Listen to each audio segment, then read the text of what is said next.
आदित्यदीपिते कुट्यदर्पणादित्यदीप्तिवत्कूटस्थभासितो देवोदिस्तजीवेन संवादि ब्रह्म तत्पाश्चात्मुच्यते उत्तरे तापनीयते श्रुतो भास्किरनेकधा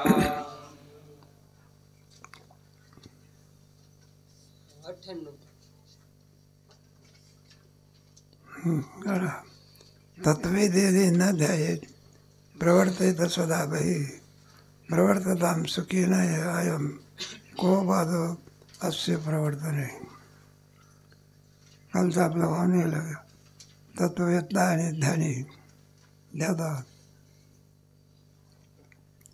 तेव्हा ध्यानं तो चेत कुंभेत असेल तत्वज्ञ पुरुष हा ध्यान त्याला विधी नाही, काही नाही, करील अथवा करणार नाही.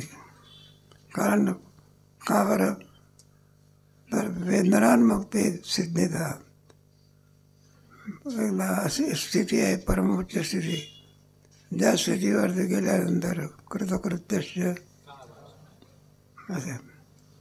तुम्ही 14 वर्ष आहे, 14 वर्ष झाला म्हणजे मग कृतकृत्यस्य आता विधी आहे का, आता विधी आहे की काय. अनेकदा कीर्तनाच्या परीक्षेत निरोप समारंभ संपला, विधी काय झाला, वेदनान मुक्ती सिद्धीचा कांदरा मुक्ती प्राप्त झालेली आहे. त्याचा वेगळा आणि मुक्त वेगळा. ध्याता साधकामध्ये येतो, कशात येतो, आणि मुक्त पुरुष मुक्तामध्ये येतो. असं दोन अजून ध्याता जरी झाला तर तो मुक्त नाही, काय नाही, करतो नाही ना. का ज्ञानी पुरुषाला ज्ञानादेव तर कैवल्यामी ते शास्त्रीय सुषण्यता. ज्ञान झालं असल्यामुळे कैवल्याला मोक्षाची काय झालेली आहे, प्राप्ती झालेली आहे असं कोण सांगते. मग इथे शास्त्रेश हळद कानामध्ये सांगते का घोष करून सांगते. पुंडलिकावर देव काय आपला कानात मनाचा असतो का. तत्ववेद न आहे प्रवर्तित. त्याच्यावर शंका केली देवा, ती शंका अशी आहे, तत्ववेद न द्यायत प्रवर्तित सुद्धा. जर तत्ववेद त्या पुरुषाने ध्यान केलं नाही त्याची बाह्य प्रवृत्ती होईल. काय होईल, कारण ध्यान सोडून कोणती तरी क्रिया होईल का नाही. अरे आपल्या कल्पना करा, पाठाला नाही आला, काहीतरी काय करील. शरीर म्हटल्यानंतर त्याचे व्यापार बंद पडत असतात. झोपी जाईपर्यंत शरीराचे व्यापार काय असतात, चालू असतात. आणि एकदा झोपेमध्ये मात्र प्राणाचे व्यवहार असतात. आता प्राणाचे व्यवहार संपले तर राम बोलो बाई, मग माझं संपलं सगळं. काय झालं म्हटलं, रात्री गोविंदराव झोपलं, सकाळच्या प्रहरी म्हटलं प्रेतच चाललं गेलं. कशाचे व्यवहार बंद झाले, लगेच प्राणाचे व्यवहार बंद झाले म्हणजे शरीराला शरीर म्हणत नाही, प्रेत म्हणतात. काय म्हणतात, हात लावला तर स्नान करावं लागतं. म्हणून तत्ववेत्ता पुरुष जर त्याने ध्यान केलं नाही तर त्याची बाह्य प्रवृत्ती होईल. काय होईल, विचारसागरामध्ये आहे ना, 7व्या तरंगामध्ये. मग त्याला उत्तर देऊन सांगतात, प्रवर्ततां सुखी नाही को बाधो अस्य प्रवर्त. जरी आणखी बाह्य प्रवृत्ती झाली तरी सुद्धा त्याच्या मुक्ततेला कोणत्याही प्रकारे बाधा आणू शकत. एकदा संपला, पास झाला की पुन्हा आणखी मग संपलं की. नापास झाला असेल तर तुम्ही शाळेचा काय विधी आहे की.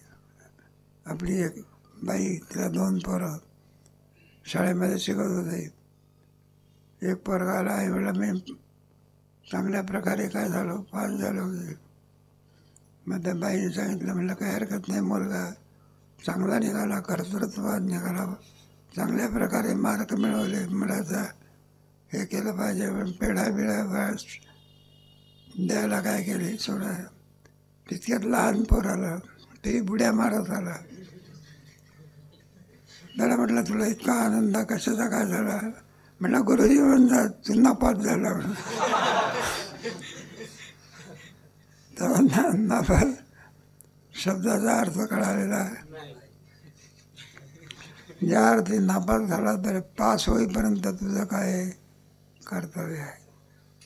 पास झाल्यानंतर कर्तव्य काय, अभ्यास काय झाला, संपला.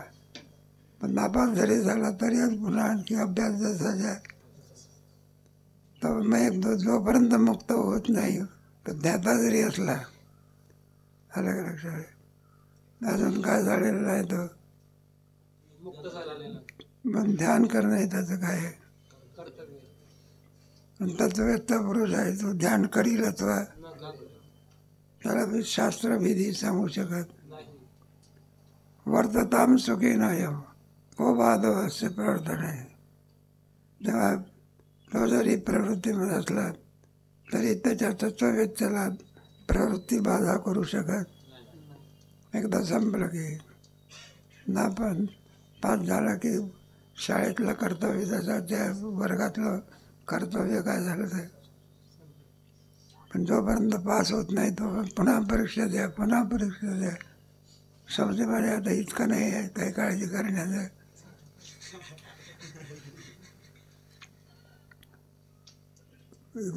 तत्ववेत्ता आणि त्याता या दोघी काय चाललेली आहे, तुलना चाललेली आहे.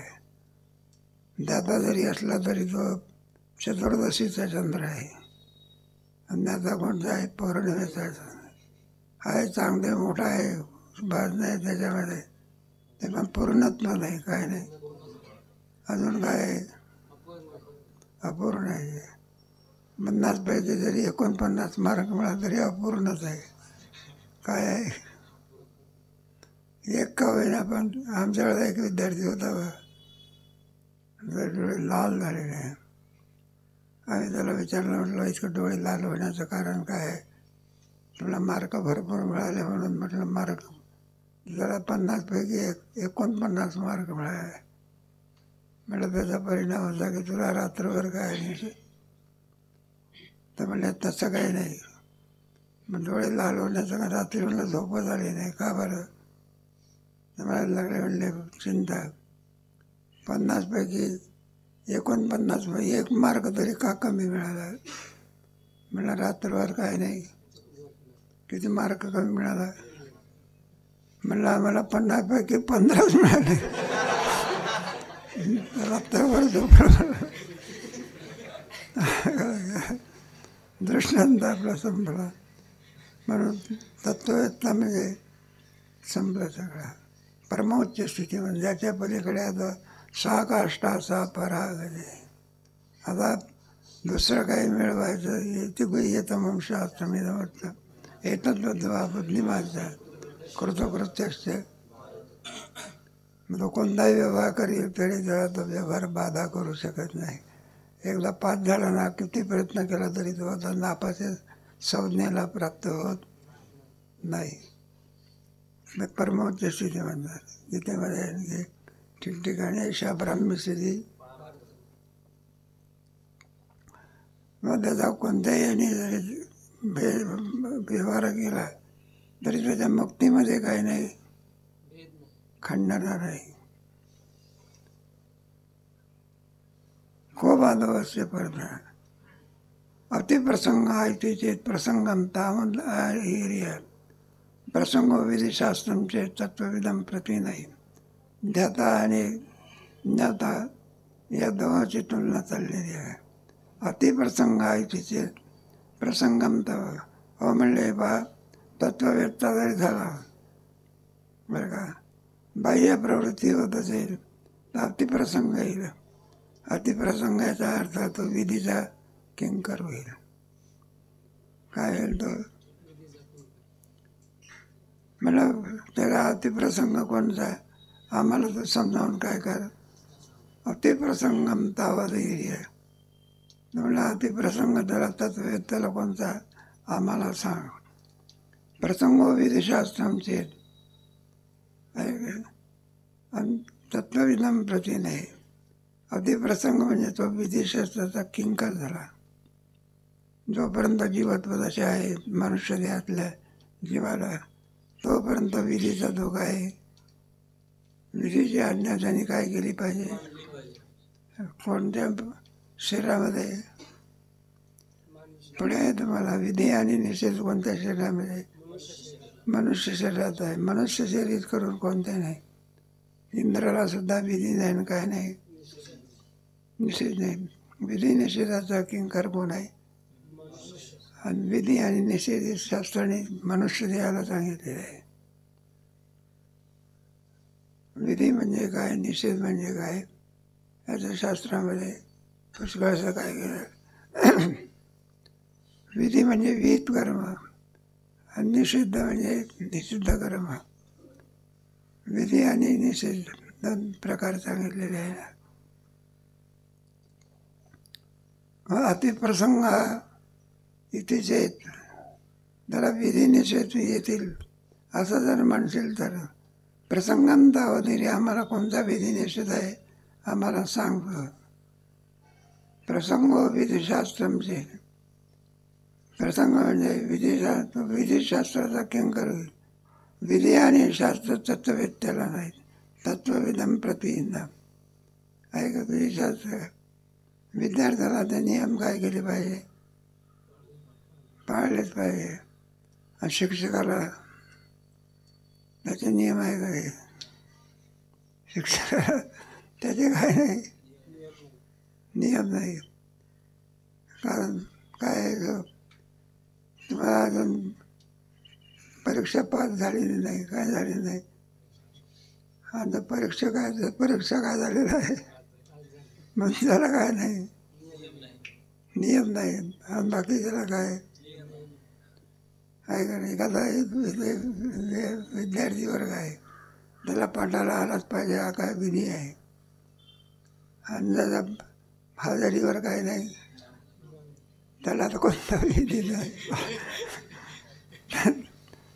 नाव काढण्याचा प्रश्न नाही. हजेरीवर नावच नाही तर काय काढणार आहे.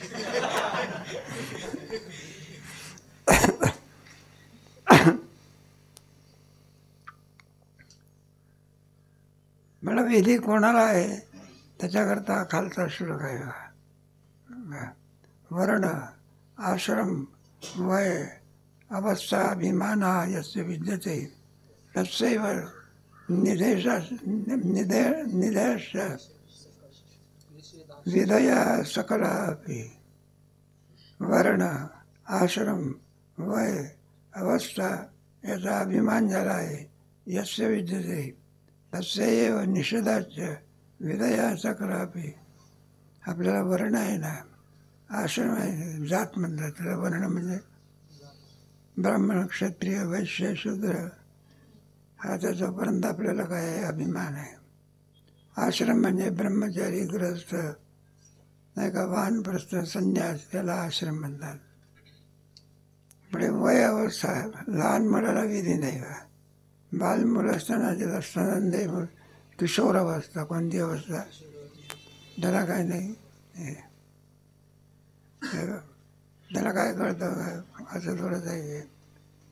आता पण दृष्टांत सांगतो की एखाद्या ठिकाणी एखाद्या माणसाला नोकरीला जायचं असलं म्हणजे पोशाख करून जातो, पण तेवढ्यावर काम भागत नाही.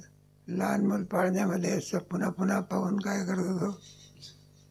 मग त्या मुलाची आई सांगत असते, म्हणलं ऑफिसमध्ये जायला वेळ होऊन गेलेली आहे, तरी सुद्धा नुसताच पाच बसतो, खांद्यावर घेतो. आणि पोशाख कोणाचा आहे, ऑफिसचा आहे. मग त्या मुलाला काही कळायला पाहिजे. मग तो मोटरसायकलवर बसेपर्यंत त्या पोराला असं खांद्यावर होतं. आणि मोटरसायकलवर बसणार इतक्यामध्ये दोन्ही देहधर्म करतो. हा कुठे करतो, सगळे खांद्यावर करतो. मग बाप मुलावर रागवतो का रागवत नाही. त्याला विधी नाही काय नाही. आपल्या वडील ऑफिसमध्ये चाललेलं आहे याचं त्याला काय नाही. मग त्याला विधी नाही, त्याला काय नाही. त्याचा परमोच्च स्थिती त्याला प्राप्त झाली. मुक्त पुरुषाला विधी नाही काय नाही, शास्त्र त्याला कोणताही विधी सांगू शकत. इथे दृष्टांत दिलेला आहे पहा. जोपर्यंत आपल्या ठिकाणी मी ब्राह्मण आहे, मी क्षत्रिय आहे, मी अमक्या अवस्थेत आहे, तोपर्यंत त्यांनी विधीने निषेधाने काय केलं पाहिजे. तस्यैव निषेधाश्च विधया सकलापि. शास्त्राने जे काही विधी निषेध सांगितलेले आहे मनुष्य देहाच्या बाबतीमध्ये, त्याप्रमाणे त्यांनी तसं कर्म केलंच पाहिजे. नाही जर तो कर्म करीत असेल तर तो गुन्हेगार होतो. काय होतो? ज्याप्रमाणे आपण व्यवहारामध्ये सुद्धा पाहतो, मग जरा गुन्हेगाराला जशी शिक्षा करावी लागत असेल त्याप्रमाणे विधी निषेध पाळणारा जो कोणी नसेल, तो अज्ञानाला बरं का शिक्षा देणारा ईश्वर काय केला पाहिजे. हे काय ना, ज्याचं जसं कर्म असेल त्या कर्माप्रमाणे भोग देणं हे ईश्वराचं काय आहे, काम आहे. आणि तो ईश्वर सामान्य आहे, सत्य संकल्पाचा जात आहे. त्याचा संकल्प कधी व्यर्थ जात नाही. म्हणून कर्म तुकोबराने म्हटल्याने संचित जाणून शुद्ध करा. आपल्याला असं वाटतं या जन्मात त्या कर्माचं आपल्याला फळ मिळेल. कोणत्या तरी जन्मामध्ये ते कर्म फळ दिल्याशिवाय कर्मफल देत नाही. बघा, देणारा ईश्वर आहे. कर्म का फल देत नाही? जड स्वरूपाचे. चोरी केली म्हणजे का हात तुटून पडतो का? मग त्याला जेलमध्ये टाकणारा कोण मानवतो? न्यायाधीश. न्यायाधीशाच्या ठिकाणी कोण आहे? ईश्वर. म्हणून जे आपण काही कर्म करू त्या कर्माचं फल देणारा कोण आहे? ते काय त्या अज्ञानाला भोगूनच काय केलं पाहिजे. म्हणजे पुण्य असो का ते काही नाही.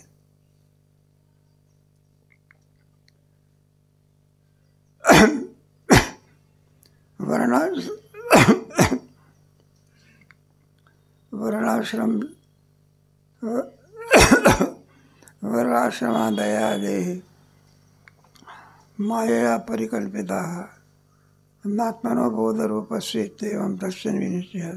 हे तत्ववेदाचा हा श्लोक आहे. वर्ण आश्रम आदी करून देह मायया परिकल्पिता.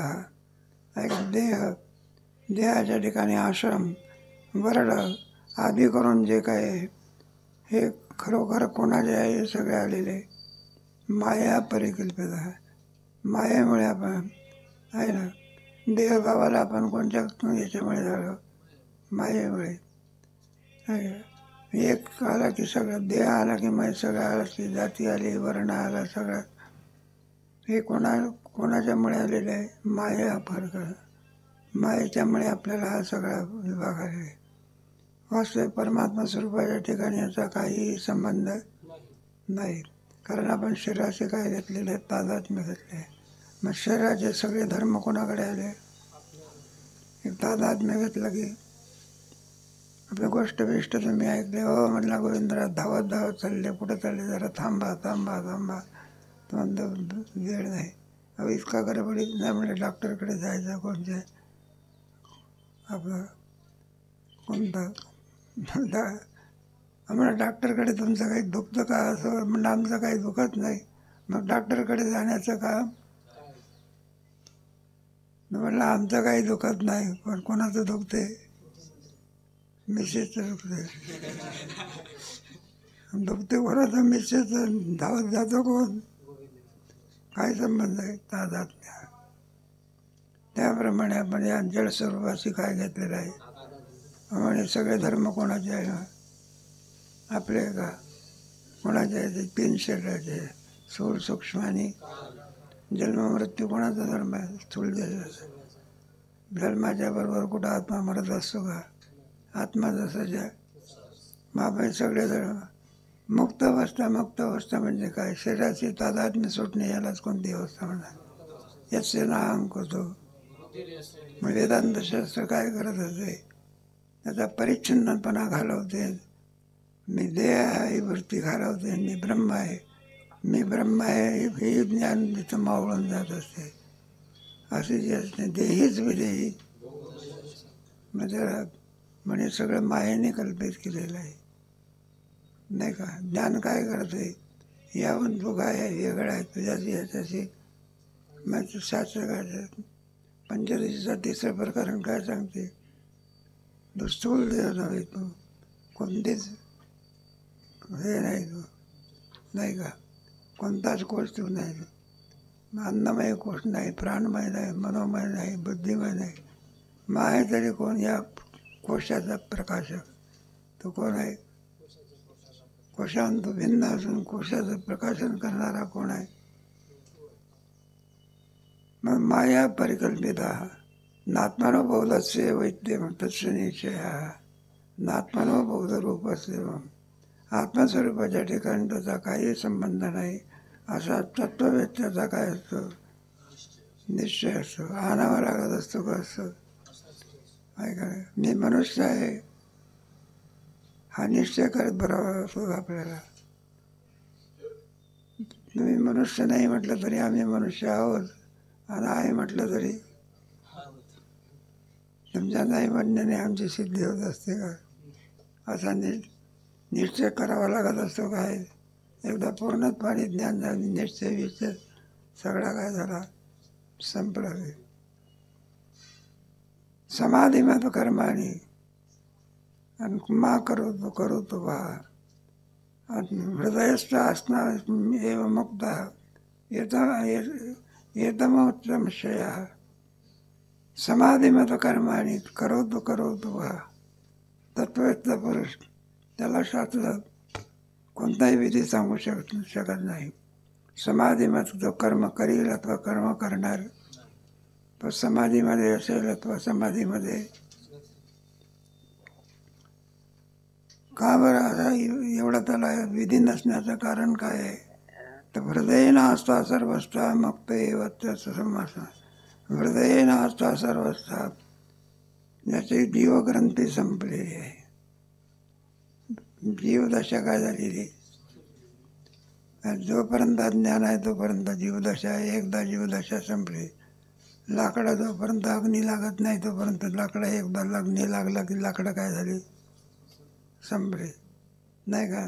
ही नदी आहे, ओढ आहे, ओढा आहे, डबका आहे, कुठपर्यंत, जोपर्यंत समुद्राला मिळत नाही.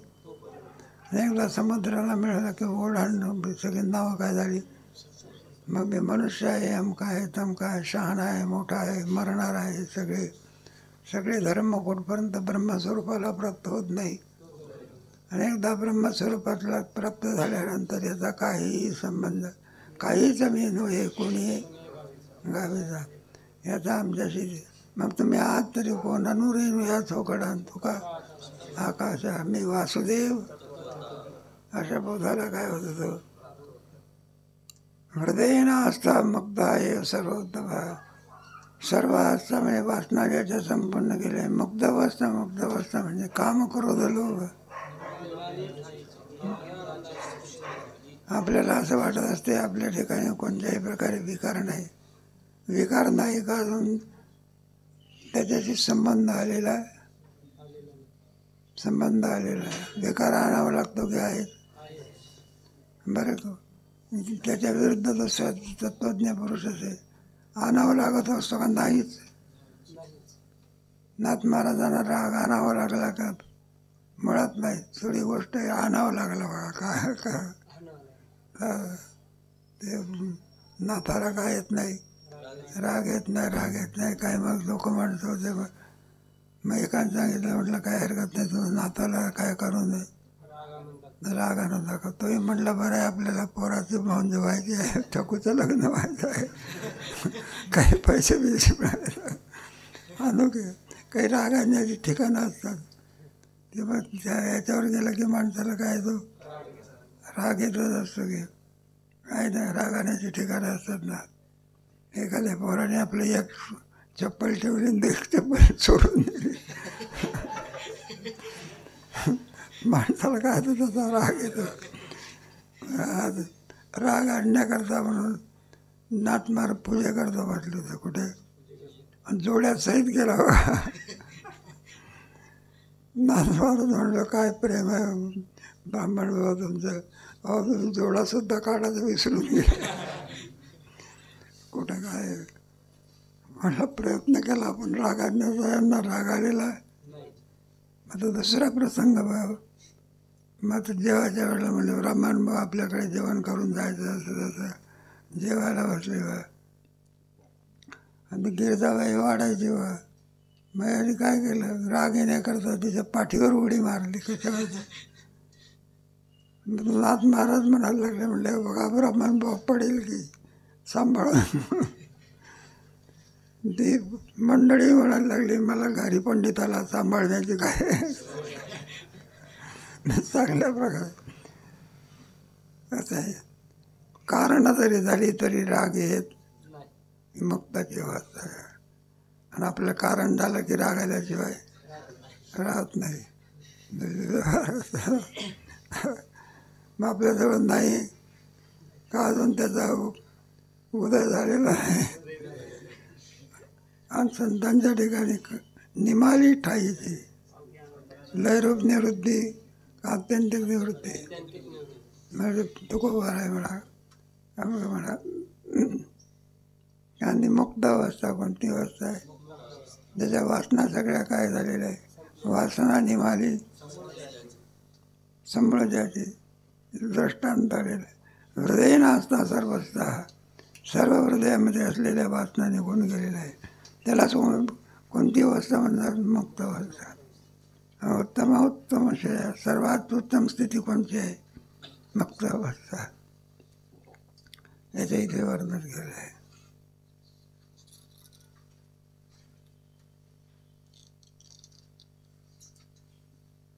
नैष्कर्मेण न तस्यार्थ, तस्यार्थ नसते कर्म भी न समाधान जपाभ्याम यश निर्वासनम मना.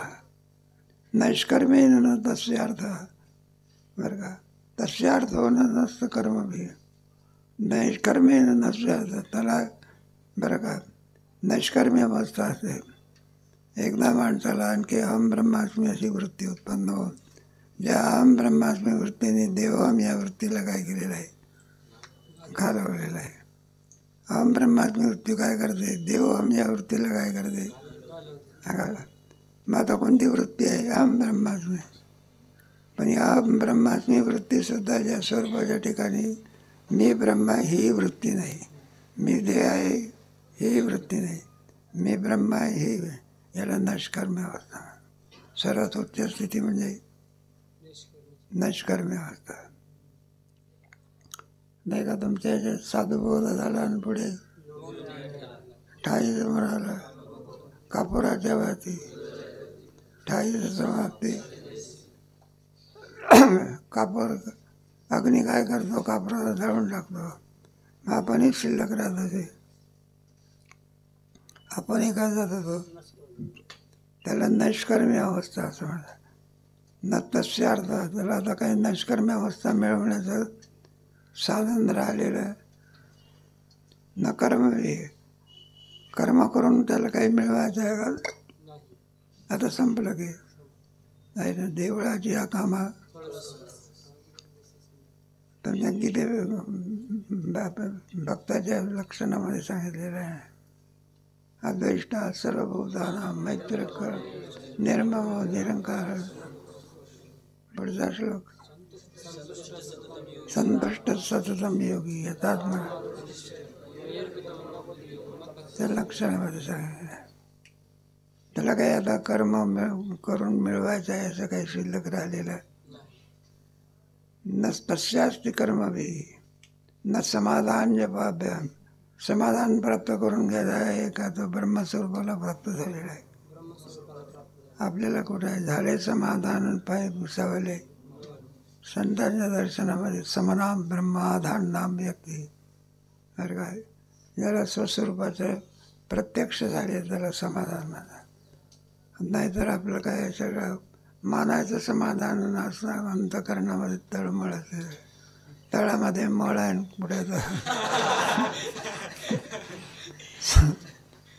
झालंय समाधान पायी विसावले. दुःखावराचा भाग आहे. मग समाधान फक्त समाधान कोणाच्या साधूच्याच ठिकाणी असतं. एक साधी करून मुक्त महात्मा करीत करून लोक जरी दाखवत असले तरी ते समान नसून आज सगळी काय चाललेली असते, तळमळ चाललेली असते. रात्र आणि दिवस तळमळ आहे ना. इंगळावरती कुठं झोप माणसाला येत असते का? ढेकणाच्या भाज्यामध्ये कुठं झोप येत असते का? मग त्याला न समाधान मिळत, न जपाभ्याम, जप करण्याचे सुद्धा काही नाही, कारण नाही. का कारण नाही? यस्य निर्वासनम म्हणा, ज्याच्या मनातल्या सगळ्या वासना काय केलेल्या आहे, वासनेचाच प्रतिबंध आहे का? देव वासना असं नाही का? त्या वासनेमध्ये काय हे आहे ना, तुमचे एक देव वासना,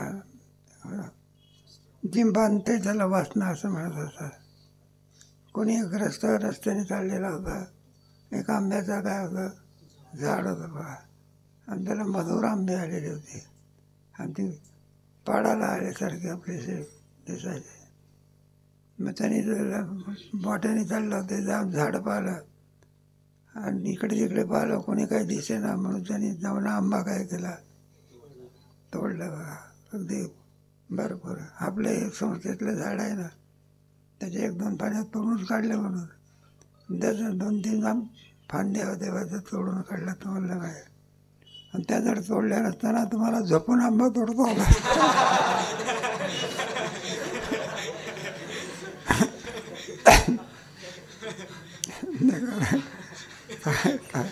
आणि काय भाग्यवान आंबा आहे, कोण दरवर्षी जाऊ दे. आणि त्याचा लहानपणापासून उपयोग होतो. मग तो आंबा थोडा मालक जो होता, नोकर जो होता, तो धावत आला बा. मध्यमालासहित काय केलं, हात आणि तेवढ्यावर काम जरा रोगिष्ट होता म्हणून ते आंब्याच्या झाडाला काय केला, बांधला. मग हा जो मनुष्य होता तरी विचार केला, म्हटलं काय दुष्ट माणूस आहे हा, साधा आंबा तोडला तर मला झाडाचे काय कसं, इतका काय मोठा गुन्हा आहे का? पुन्हा विचार केला, म्हणलं बांधणं ह्याचा जर स्वभाव आहे, इतर माणसाला का बांधत नाही? रस्त्याने चाललेली माणसं, त्याला काय केलं पाहिजे? मग मला माणसाने बांधलं का कशाने बांधलं? आंब्याने बांधलं. जर आंबा तोडला नसता तर कशाला बांधत आपल्या? मग कोणी बांधलं? पुन्हा विचार केला, आंबा कुठं बांधत असतो का? मग खाण्याची काय झाली? मग आपल्याला कोणी बांधलं? वासना म्हणजेच बंध. पदार्थ नाही, वासना ही काय काय, ज्याची वासना काय झाली, संपली. दृष्टांत ते निर्वासनम म्हणा, काय झालेलं आहे, याच्यातल्या संपूर्ण वासना काय गेलेल्या आहे, निघून गेलेले आहे. ज्ञानाच्या योगाने निर्वासन म्हणणं होत असते.